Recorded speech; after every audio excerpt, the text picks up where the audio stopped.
Welcome, everybody. Thank you for joining us for the second iteration of SAZERAC, the Summer All-Zoom Epoch of Reionization Astronomy Conference, something that we started last year, very early on in the pandemic, before virtual conferences were now a thing, and now virtual conferences are everywhere. Some are much fancier, I think, than what we put on here, but we do the job of getting us together to hear about the latest research, especially from junior researchers in the field. So SAZERAC has a pretty big SOC, so I'm just going to acknowledge all the help we've had from those folks. That's Caitlin Casey at the University of Texas at Austin, Anson D'Aloisio at UC Riverside, Marusha Bradich, UC Davis, Romil Dave at Edinburgh, Xiaohui Fan at Arizona, Charlotte Mason at Harvard CFA, Pascal Luche at Geneva, Masami Ochi at Tokyo, Laura Penterici in Rome, Aprajita Verma in Oxford, and then Steve at Sussex and myself. Thanks, Steve. And just to note that we have a cadre of students who are helping us as a kind of virtual LOC, and I will get a list and I'll credit them all later as well. I just realized I don't have the list of all the students who are helping us this week to hand, but I will sort that out. So I was just going to say, last year, the justification for this conference was obviously to give junior members of our community the opportunity to obviously advertise their own work and network. This was obviously extra important last year because we were one of the first all-online conferences and many other conferences were closed. And we felt that last year went so well that we wanted to do this all again. But obviously, we still do have the pandemic pressures. I'm not really sure of any conferences that are really going on in person at the moment. So, I mean, I hope things are better across the world. And obviously with the vaccination program kind of speeding up, hopefully we're on the way out. But even with significant levels of vaccination here in the UK, we're now entering a third wave of the pandemic, which is a little bit depressing to hear about. And we've just found out locally that some of our easing of our restrictions is slowing down. So there is still the opportunity, there is still the motivation there being a pandemic. Now, I think some of the conversations that we've been having over the last year as well is that there are other reasons why doing at least some conferences online like SAZERAC makes sense and probably going forward into the future. So we all know that climate change is important and every little bit helps. So I know there's lots of views out there in the community, but my anticipation is that we're going to go to probably going to have less in-person conferences going forward in the future. And so I think there will always be a place for virtual conferences like this. And again, it's not just the environmental impacts, but in terms of access, obviously SAZERAC is completely free. If you've got caring responsibilities, it's probably easier to manage something like SAZERAC, particularly as we record all of our talks. And there's several other reasons. Now, this year, this is also a really great opportunity this year where we can hear about and plan to work on Webb, because we all now know what Webb is going to observe in its first observing cycle. I was going to make the mistake and say that we all know that Webb is going to launch this year, but I don't think we're quite there to make that definitive statement, although I think we're all very hopeful that we will see a launch in late October or November. And just a note here that the TAC has obviously agreed with us that there's going to be lots of great science that we can do in Cycle 1. So I think what really surprised me about the results of Cycle 1 was how many large programs have been awarded time, which are going to be really invaluable for doing science. And obviously the whole point of today's session is that we're going to hear about many of those very large programs and about how maybe you can get involved or what data will be out there for you to use in your own analyses. Steve?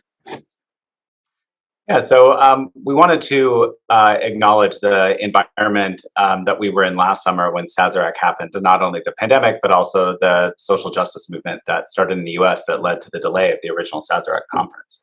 While significant strides have been made in many academic circles over the past year to try and make our community more inclusive, more diverse, more equitable, much more work needs to be done, and we encourage our community to continue to vigilantly work on these issues in our field. For anyone who is interested in working on these topics or discussing these topics, there is a diversity, equity, and inclusion related channel. It's I think it's called topics-DEI. You can find under the channel browser. We encourage you to start and contribute to conversations there. Great, thanks, Steve. So I'm just going to mention a few logistics. So first of all, and possibly most important, a reminder for you to read and follow the code of conduct. And if anybody wants to contact the SOC about any issue that's been raised, then you can either do that via Slack or directly to our email addresses. There is an SOC-wide email address as well, which is advertised. So if there is an issue, please do tell us as quickly as possible.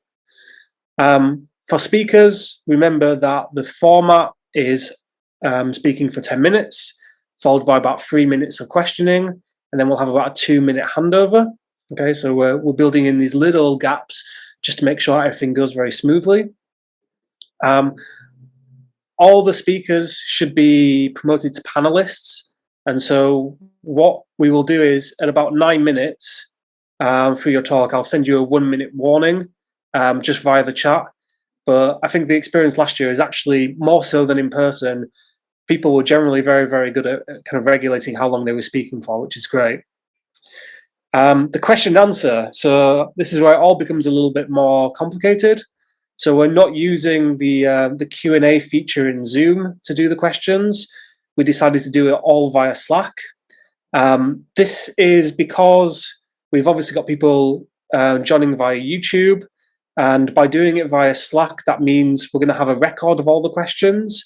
And it also means that speakers can answer questions later on, maybe after their talk as well. So it's all in one place. So it's only one place that the chair needs to look for. If you want, okay, so in terms of how you ask a question, if you go to the Slack, you should see separate channels for each of the sessions. And then in each session, there'll be a separate thread for each talk. And so you just ask your questions in the thread. Now, the exception to this is if you want to ask a question anonymously. There should be information about how you ask an anonymous question, but it turns out you can't ask an anonymous question in a thread. You can only ask it in the channel. And so we'll be monitoring the kind of wider channel as well for anonymous questions. Okay. On Slack, you'll see there's a whole range of other channels.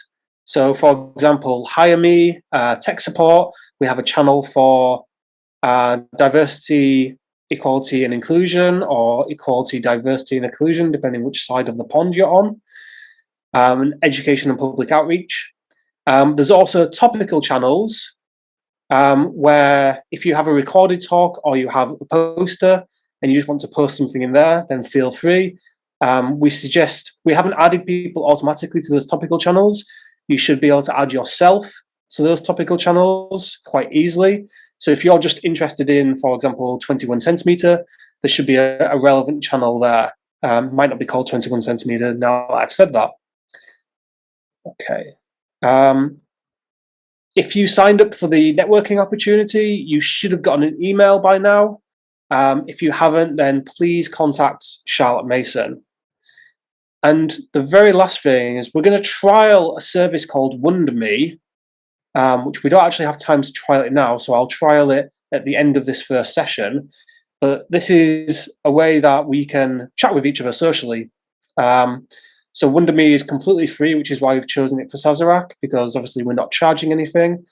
But yeah, I'll give you a demo at the end of these first talks, and you can see what it's like.